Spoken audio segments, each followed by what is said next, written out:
दोस्तों, कहते हैं ना, संत वो नहीं जो धर्म देखे, संत वो जो दिल देखे। और इसका सबसे बड़ा उदाहरण है प्रेमानंद जी महाराज, जिनकी हालत इन दिनों बहुत नाजुक चल रही है। पूरा चेहरा सूज चुका है, लाल और हल्का पीला पड़ गया है।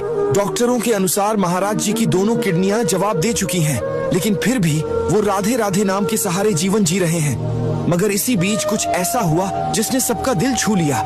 एक मुस्लिम भाई मोहम्मद आरिफ ने प्रेमानंद जी महाराज को एक चिट्ठी लिखी, जिसमें उसने कहा, महाराज जी, अगर मेरी किडनी आप काम में ले सकते हैं तो मैं अपनी किडनी आपको दान करना चाहता हूँ। सोचिए दोस्तों, यह वही प्रेमानंद जी हैं जिन्हें हिंदू, मुस्लिम, सिख, ईसाई हर धर्म के लोग अपने गुरु के रूप में मानते हैं। ये सिर्फ भक्ति नहीं, ये इंसानियत की सबसे ऊंची मिसाल है।